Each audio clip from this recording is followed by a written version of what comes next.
Good morning and welcome to today's webinar, which goes by the name Real-Time Daily Trading Ideas. This is our internationally oriented webinar addressed to traders all over the world. We will be speaking about trading ideas, strategies, market screenings, and we'll be answering your questions. My name is Alex Raftopoulos and I'm very happy to be moderating this webinar with you. Before we can start with the actual webinar, we will briefly present the risk disclaimer. Trading with financial instruments offered by Admiral Markets carries a high level of risk, which is not suitable for all investors due to its complex nature. Please make yourself familiar with these instruments by using a demo account if you are a starter. Please feel free to contact us if you need any assistance with that. Please also note that none of this is investment advice. Statements made in this webinar only represent the personal opinion of our traders.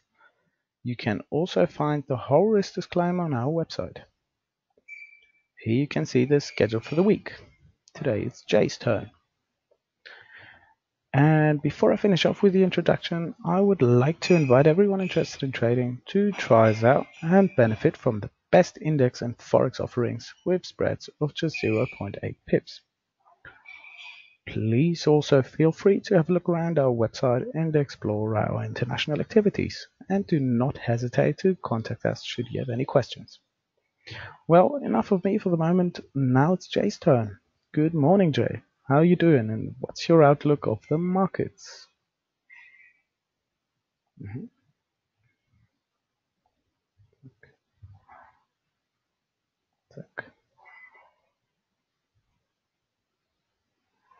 Let me show the correct screen. Good morning to you. I hope you're seeing the risk disclaimer. I think you should. Let me double check. Yes, you are. Okay, great.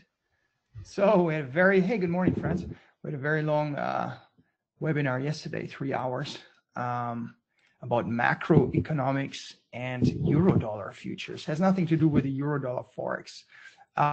Let's go. Let's see what the week holds for us. And hopefully we'll be able to make some pips. I was very, very sick last week, so thanks to Jens Klatt for stepping in. Thank you very much, Jens. I appreciate your help. Thanks to Admiral for your flexibility. I feel a little bit better, not really 100% yet. So this is a 2-week-old trade. At the time, I was looking to long the New Zealand versus the yen. The reasons, you can go into the webinar from 2 weeks ago to look at the reasons. And this is then what happened. So if I had put in a buy limit order, set and forget, so to speak, this would be a clear loss, obviously.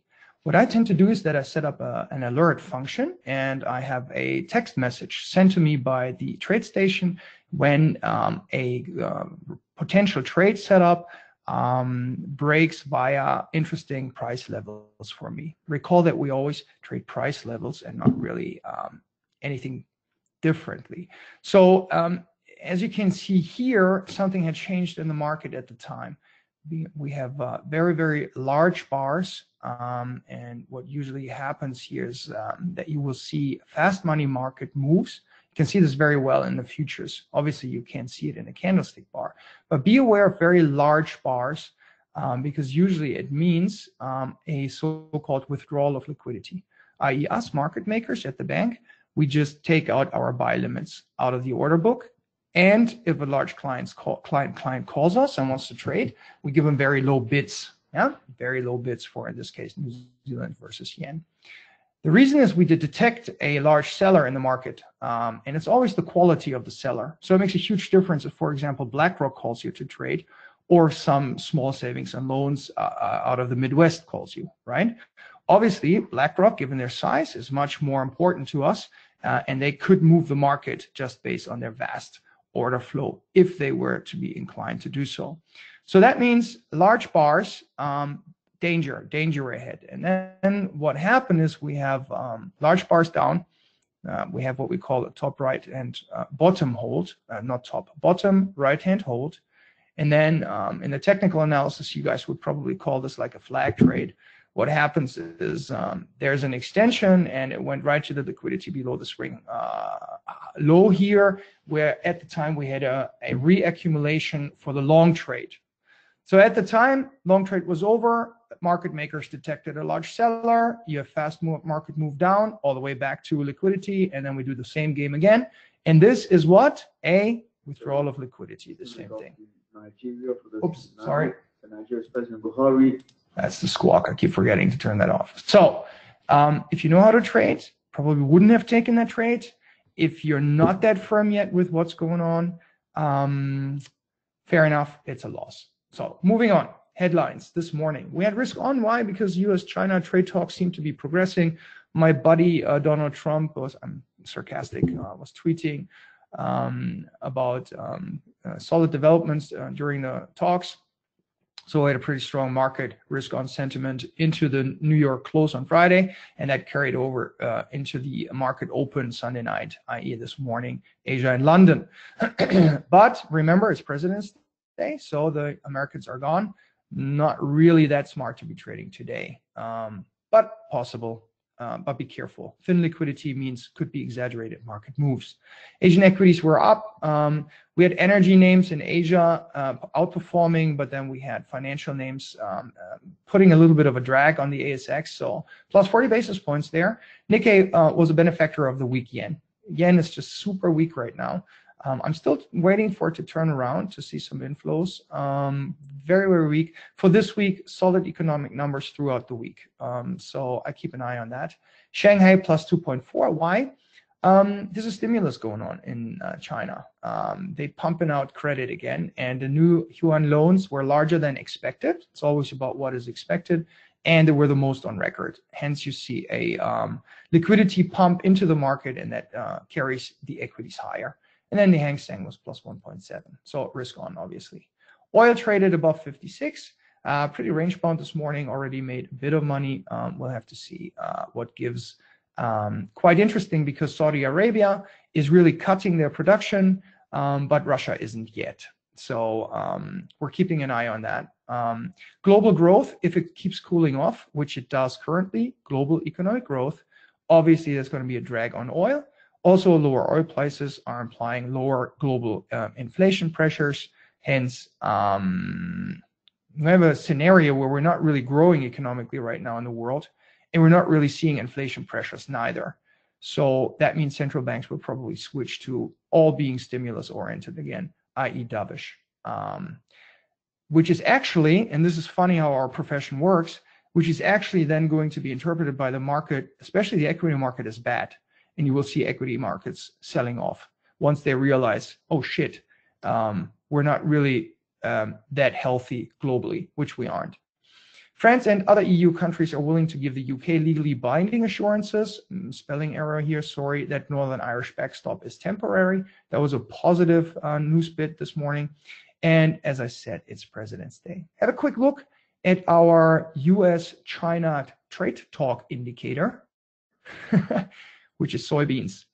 And I don't know if any of you are trading soybeans, but that price level there at 928 is just a beautiful, let's hit it. We keep hitting it. And then we see a leading indicator line here. And as you can see, these shorts were brilliant here, brilliant shorts. Right now, it's at fair value, nothing to do. But it's not really telling us, hey, the trade war is going to be over tomorrow, right?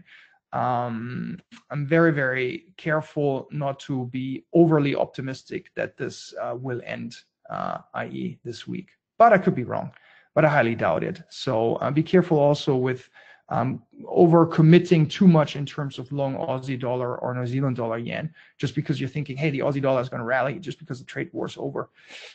Yes, Chinese authorities are pumping liquidity in the market, but like I said, that's not actually a positive sign. That actually means we have a problem. So be careful, right? For trading, fine. Don't go into long-term investments, in my personal opinion, at the moment. Strength versus weakness overnight. We saw bottom left-hand side, we saw some strength into the pound and then some profit taking in the New Zealand dollar. If you look at the top right-hand hold, what happened last week, we saw Aussie dollar strong and New Zealand dollar strong, which is a little bit counterintuitive because the RBA and the RBNZ came out dovish. But that's the market, right? We manipulate higher to then send it on lower. Risk events starting this week. I prepared a few slides for us because I don't think we have that much going on this week. But in terms of the euro and the ECB, that's quite important. Let me ask you a question. Are you guys in general bullish or bearish the euro right now? Type in the box, bullish or bearish.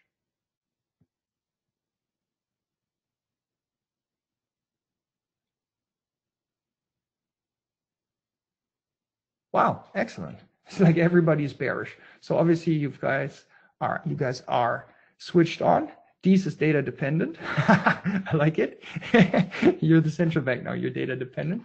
Central bank speakers were hitting the mic last week, waking up to the reality that we're having a cooling off econ scenario in the Eurozone. It's quite funny to observe, actually. Thursday, we have flash manufacturing PMI coming in at, or expected to come in at 50.3, which is a little bit lower than the 50.5 last. It's still expansionary above 50/48. These are the lines in the sand, 50 and 48. But it doesn't really scream happiness here. And also what's important is the rate of change. Is the rate of change positive or negative? And it's actually negative. And then on the flash services PMI, we are green. We're expecting 51.5 versus 51.2. Nothing to write home about. None of this is, right? But it's interesting to observe that services are performing a bit better than manufacturing. Next question for you, interactive this morning. Germany. Is it a domestic demand economy, or what kind of economy is Germany? The #1 economy within Europe. What kind of economy is it? Correct, Geese. Correct, Michael. Correct, Frank. Hey, Frank, you're new, or I haven't seen you before.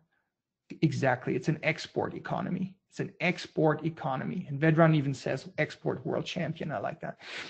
Exactly. So that's not going to help Germany that much. It's much more important to see how is German industrial production doing, how are German export orders performing. That's really of more importance to us than services. Eurozone composite, the composite between the manufacturing and the services PMI is expected to fall 50.8. And here, that's not a bullish chart, right? This is actually what the professionals are looking at, and they're realizing Europe, a little bit of a problem. We're having cooling PMIs. That's not really a screaming buy at the moment. And this morning, give me a sec. I think I have it right here. Barclays came out with a trade recommendation this morning to short the euro dollar at 113.10. At the time, it was at 113.10. Their target is 108.89, and their stop is at 114.49. And they're saying technical outlook and Eurozone tail risk. Tail risk means worse than expected economic numbers. That's what we mean when we talk about tail risks. It's the same with, we have upside risk or downside risk. Currently in the Eurozone economic development scenario, we have downside risk, that the numbers come even worse than expected, okay? So question is, will we see a turnaround in the economic growth or stagnation? I think towards the end of this year, we might actually see a little bit of a turnaround, but for right now, I think that's a bit early. So we'll have to see. And like I said, we had a couple of ECB guys hitting the microphone last week. So Rehn, who's neutral, reiterated that recent data came pointing to a slowdown, and that the rates will remain low until their policy targets have been reached. Interactive question. What is the inflation target for the ECB? What is the inflation target of the ECB? Excellent, Bodo. Exactly. Excellent, Alex. Good job, France. 2%. All right. Okay. That's one of the policy targets that they're keeping an eye on. Question is actually inflation rising, or is it falling? If oil is coming off, it's going to be difficult for inflation to actually rise. And then we had Villeroy reiterating that timing of the next rate move. Sorry, I'm not quite awake this morning. I'm seeing here based on my typing.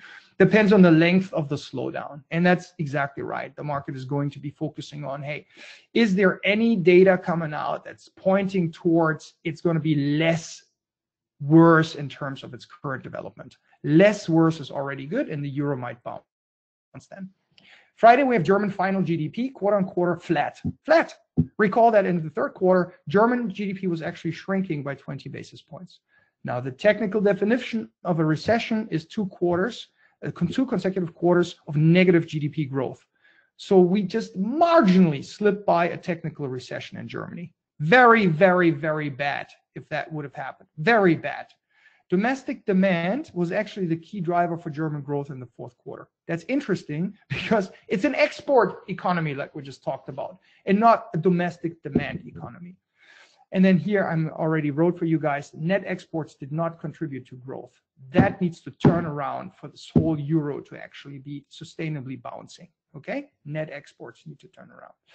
German GDP growth doesn't look healthy here, as you can see. Yeah, that needs to be improved. Otherwise, there's no long-term long in the euro.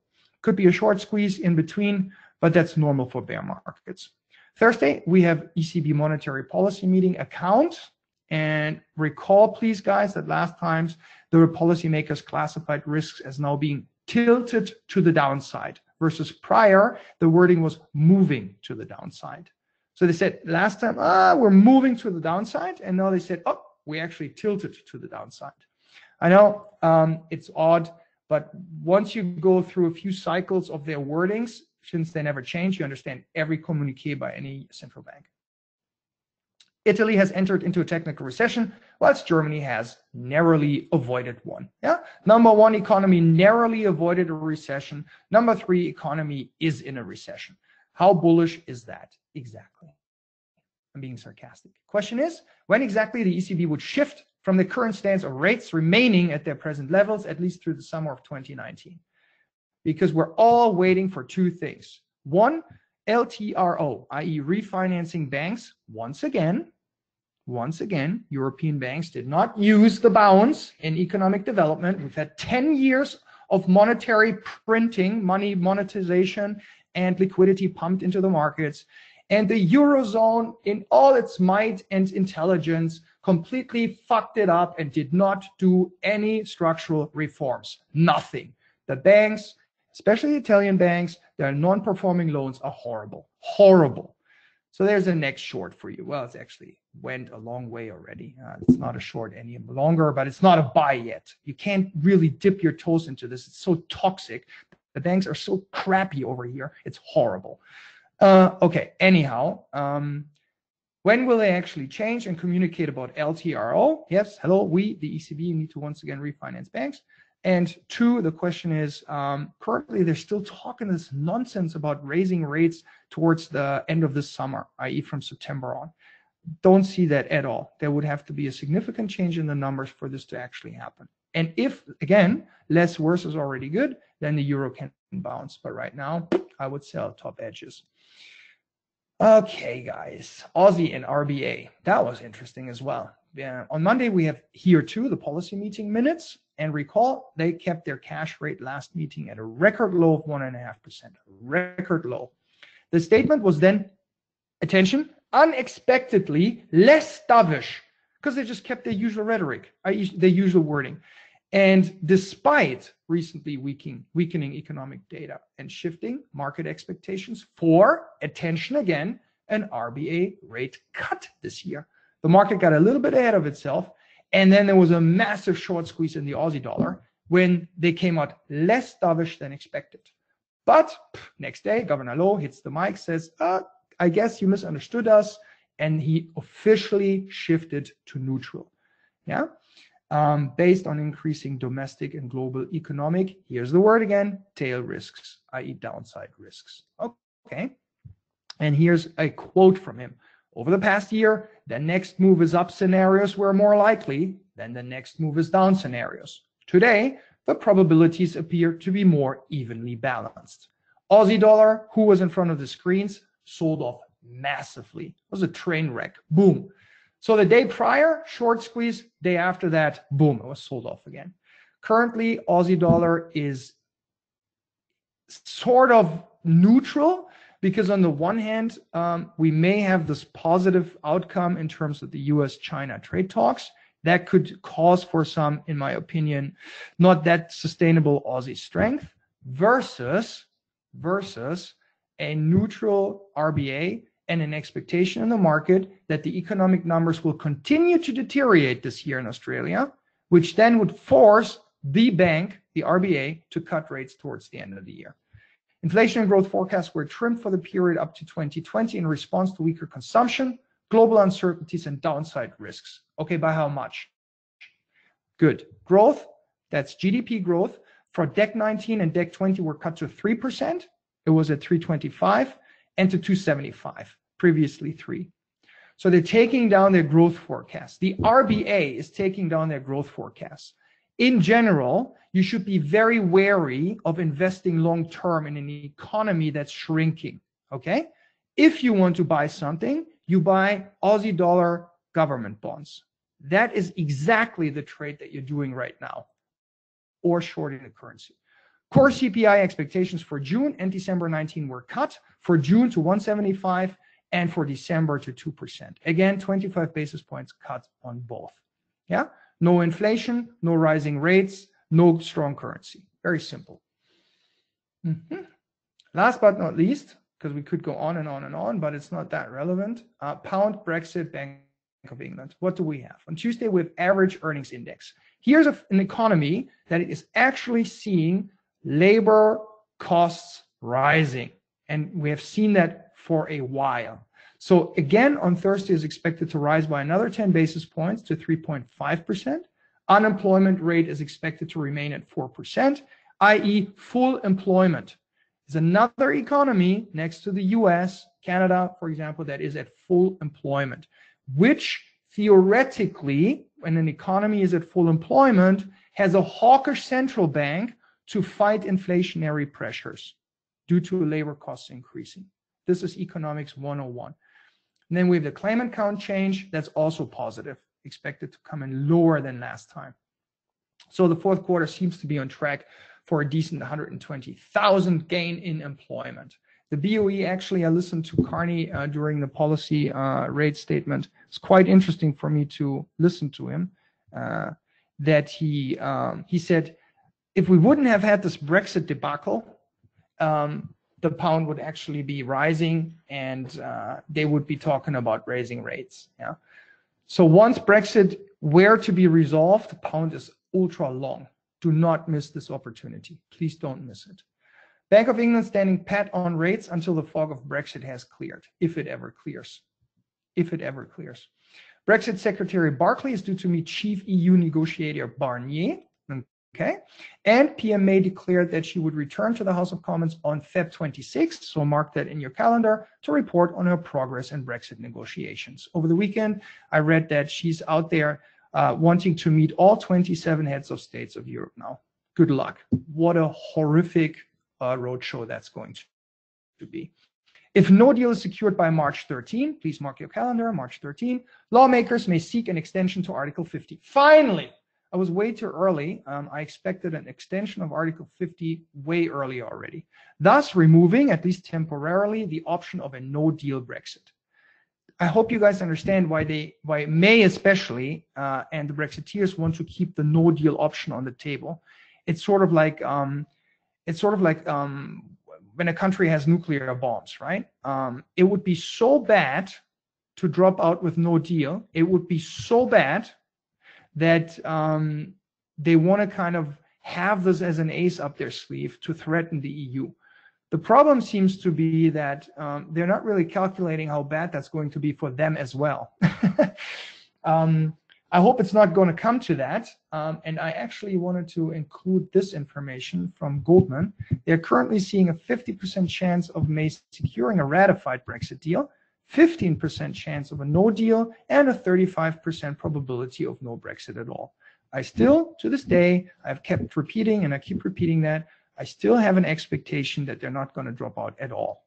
I could be wrong. Doesn't matter if I'm right or wrong. I'm trading the pound up and down. Doesn't matter. If we're a no deal Brexit, the pound's going to drop. Once this crap somehow resolves, the pound has very high probabilities of rising. Okay. Trade this morning, because I'm already 25 minutes in. I was a little difficult this morning because the economic calendar didn't give us that much, but I'm going to be aggressive. I love being aggressive. Every trader has different personality. I'm very aggressive. I want to long the pound versus the Swissy. I was thinking about the yen, but then I decided for the Swissy because the whole economic data docket for this week for the yen is positive. So pound, okay, economic numbers this week. Yeah, nothing to write home about. And obviously it's more trading in accordance to if the Brexit headlines come in positive or negative. But we are getting the first hints of a potential concession out of Brussels. It just no, I was going to say feel, that's wrong. The data is positive, and if we get some concessions, the pound could easily rally here. Swissy, cheap funding currency. For Tuesday, we have positive numbers.